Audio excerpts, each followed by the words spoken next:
कौन थे लचित बरफुकन? मुगलों से क्या था मुकाबला? जानिए इनका क्या है इतिहास। यूं तो मुगलों को देश के कई राजाओं ने चुनौती दी है। जब जब मुगलों ने राज्यों को हथियाना चाहा, देश के किसी न किसी राजा और योद्धा ने इनके मंसूबों पर पानी फेरा। ऐसे ही एक योद्धा का नाम था लचित बरफुकन, जो असम के थे। और अब खबर है कि असम के जोरहाट में सीएम हेमंत बिस्व शर्मा की नेतृत्व वाली बीजेपी सरकार लचित बरफुकन की बड़ी प्रतिमा लगाने वाली है। इसके लिए असम के सीएम बिस्व शर्मा लचित की निर्माणाधीन प्रतिमा का जायजा लेने गाजियाबाद भी पहुंचे। सीएम ने प्रसिद्ध मूर्तिकार रामवी सुतार की फैक्ट्री में पहुंचकर जायजा लिया। पिछले साल लचित बरफुकन की 400वीं जयंती के मौके पर शर्मा ने स्मारक की आधारशिला भी रखी थी। इस बारे में मूर्तिकार के बेटे अनिल सुतार ने बताया कि 84 फीट की ये प्रतिमा ठोस कांसे से बनी है। सीएम शर्मा इसका काम देखने आए थे। इसका 50% काम पूरा हो चुका है। अगले साल जनवरी में यह प्रतिमा असम सरकार को दे दी जाएगी। आइए अब आपको बताते हैं लचित बरफुकन के बारे में। लचित बरफुकन का जन्म 1622 ईस्वी में हुआ। वो राजा मोमाई तमोली बोरबरुआ के सबसे छोटे बेटे थे।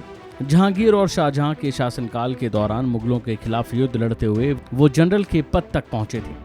इतिहासकार विक्रम संपत बताते हैं कि लचित के पिता ने 1639 में अल्लाह यार खान के साथ हुई असुरार अली संधि में महत्वपूर्ण भूमिका निभाई थी। ये संधि ही कई दशकों तक अहोम मुगल संबंधों की बुनियादी रही। लचित की बहन की बेटी का विवाह औरंगजेब के तीसरे बेटे सुल्तान आजम तारा से हुआ था। लचित बरफुकन अहोम वंश के शासक थे। अहोमों ने करीब 600 सालों तक राज किया था। दिल्ली सल्तनत ने 16वीं सदी में कई बार असम पर हमला किया, लेकिन उसे कभी सफलता नहीं मिली। लचित को औपचारिक तौर पर बरफुकन नियुक्त करने से पहले राजा ने उनकी परीक्षा ली। लचित को राज दरबार में आने को कहा।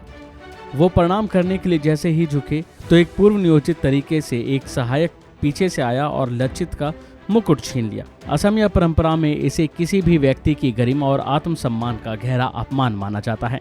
राजा लचित के आत्मसम्मान और उनकी दृष्टि का परीक्षण करना चाहते थे।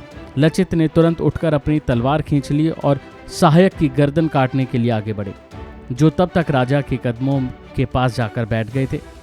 इस पूरे वाक्य से राजा बेहद संतुष्ट हुए और उन्होंने लचित को औपचारिक तौर पर सेनापति तथा बरफुकन नियुक्त किया। 1662 में औरंगजेब के दौर में असम पर हमला किया गया। तो वहीं बात 1671 की है, जब सराय घाट की प्रसिद्ध लड़ाई शुरू हुई, जिसमें अहोमों ने मुगलों को पूरी चुनौती दी। हालांकि शुरू में लचित के नेतृत्व न करने से अहोम सैनिक खुश नहीं थे और हार का डर था। लेकिन जब वह बीमारी की हालत में भी लचित सेना की कमान संभालने पहुंचे तो सैनिकों में एक अलग ही जोश आ गया।